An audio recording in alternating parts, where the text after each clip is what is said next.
اعوذ باللہ من الشیطان الرجیم بسم اللہ الرحمن الرحیم۔ سورہ بقرہ کی 3 آیتیں پڑھ رہا ہوں، آیت نمبر 78 سے لے کر آیت نمبر 80 تک۔ وَمِنْهُمْ أُمِّيُّونَ لَا يَعْلَمُونَ الْكِتَابَ إِلَّا أَمَانِيَّ وَإِنْ هُمْ إِلَّا يَظُنُّونَ، اور ان میں ان پڑھ ہیں جو نہیں جانتے کتاب کو مگر آرزوئیں، ان کے پاس گمان کے سوا اور کچھ نہیں۔ فَوَيْلٌ لِّلَّذِينَ يَكْتُبُونَ الْكِتَابَ بِأَيْدِيهِمْ، پس خرابی ہے ان لوگوں کے لیے جو اپنے ہاتھ سے کتاب لکھتے ہیں۔ ثُمَّ يَقُولُونَ هَذَا مِنْ عِنْدِ اللَّهِ لِيَشْتَرُوا بِهِ ثَمَنًا قَلِيلًا، پھر کہتے ہیں کہ یہ اللہ کی جانب سے ہے تاکہ اس کے ذریعے تھوڑی سی پونجی حاصل کر لیں۔ فَوَيْلٌ لَّهُم مِّمَّا كَتَبَتْ أَيْدِيهِمْ وَوَيْلٌ لَّهُم مِّمَّا يَكْسِبُونَ، پس خرابی ہے اس چیز کی بدولت جو ان کے ہاتھوں نے لکھی، اور ان کے لیے خرابی ہے اپنی اس کمائی سے۔ وَقَالُوا لَن تَمَسَّنَا النَّارُ إِلَّا أَيَّامًا مَّعْدُودَةً، اور وہ کہتے ہیں کہ ہم کو دوزخ کی آگ نہیں چھوئے گی مگر گنتی کے چند دن۔ قُلْ اتَّخَذْتُمْ عِندَ اللَّهِ عَهْدًا فَلَن يُخْلِفَ اللَّهُ عَهْدَهُ أَمْ تَقُولُونَ عَلَى اللَّهِ فَلَن يُخْلِفَ اللَّهُ عَهْدَهُ أَمْ تَقُولُونَ عَلَى اللَّهِ مَا لَا تَعْلَمُونَ، کہہ دیجئے کیا تم نے اللہ کے پاس سے کوئی عہد لے لیا ہے کہ اللہ اپنے عہد کے خلاف نہیں کرے گا، یا اللہ کے اوپر ایسی بات کہتے ہو جو تم نہیں جانتے۔ اس کی زیادہ تشریح تو ریاض التفسیر میں انشاءاللہ دیکھ لینا۔ یہ جو آج کل نئے نئے علماء یا نئے نئے پیر جن کی زندگی میں دین نہیں ہوتا، اسی طریقے سے یہودیوں میں بھی ایسے ہی ہوتے تھے کہ جن کی زندگی میں دین نہیں ہوتا تھا، ان کے بارے میں اللہ تعالیٰ نے یہ باتیں کہی ہیں۔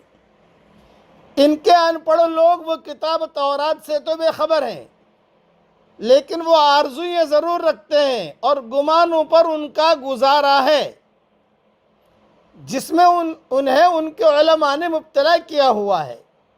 مثلا ہم تو اللہ کے چہیتے ہیں، یہ یہود کہتے تھے، ہم جہنم میں اگر گئے بھی تو صرف چند دن کے لیے، اور ہمیں ہمارے بزرگ اور پیر جو ہے بخشوا لیں گے وغیرہ وغیرہ۔ جیسے آج کے جاہل مسلمانوں کو بھی بے دین علماء اور بے دین مشائخ نے ایسے ہی حسین جالوں اور پرفریب وعدوں میں پھنسا رکھا ہے۔ یہود کے علماء کی جسارت اور خوف الہی سے بے نیازی کی وضاحت ہے کہ اپنے ہاتھوں سے مسئلے گھڑتے ہیں اور ببانگ دہل یہ باور کراتے ہیں کہ یہ اللہ کی طرف سے۔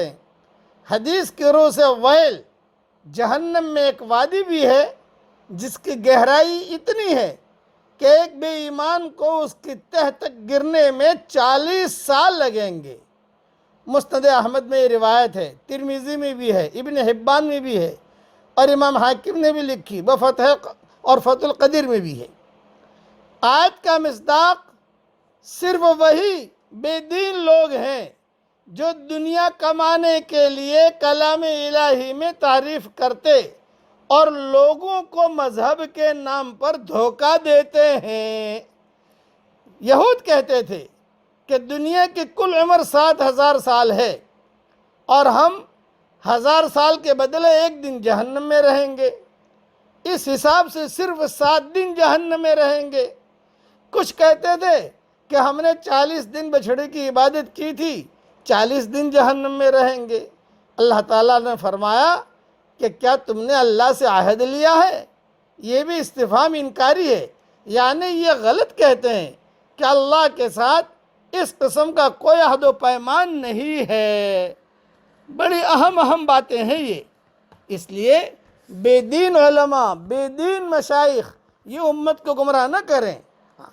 آرزو امانی سے مراد وہ جھوٹے قصے کہانیاں ہے جو یہود نے اپنے دین کے بارے میں گھڑ رکھی تھی اور جو اپنے ظاہری فریب کی وجہ سے عوام میں خوب پھیل گئی تھی۔ غلط باتیں عوام میں بہت چلتی ہیں۔ ان قصے کہانیوں کا خلاصہ یہ تھا کہ جہنم کی آگ یہود کے لیے نہیں ہے، بس یہ ان کا خلاصہ تھا کہ جہنم کی آگ یہود کے لیے نہیں ہے۔ ان میں اپنے بزرگوں سے منسوب کر کے ایسی باتیں ملائی گئی تھی جن سے ثابت ہو کہ بنی اسرائیل اللہ کے خاص بندے ہیں۔ سستی نجات کے یہ مقدس نسخے عوام کے لیے بہت کشش رکھتے تھے، کیونکہ اس میں ان کو اپنی اس خوش خیالی کی تصدیق مل رہی تھی۔ ان کو اپنی غیر ذمہ دارانہ زندگی پر روک لگانے کی ضرورت وہ محسوس نہیں کر رہے تھے۔ اسی طریقے پر کتابوں میں لکھا ہے، یہ ریاض التفسیر میں دیکھ لینا، یہی ہر دور میں حامل کتاب قوموں کا مرض رہا ہے۔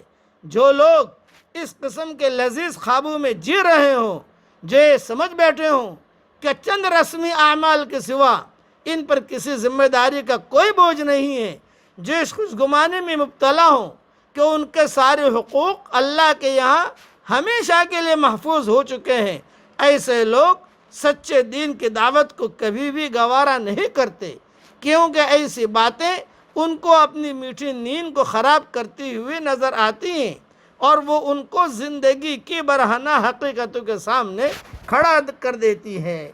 اس لیے علماء سو سے بچیے اور برے مشائخ سے بچیے، اچھے مشائخ کو پکڑیے اور اچھے علماء سے دوستی کیجیے۔ اللہ تعالی ہم سب کی رہبری فرمائے اور ہمارا محافظ بن جائے۔ آمین۔ وآخر دعوانا ان الحمدللہ رب العالمین۔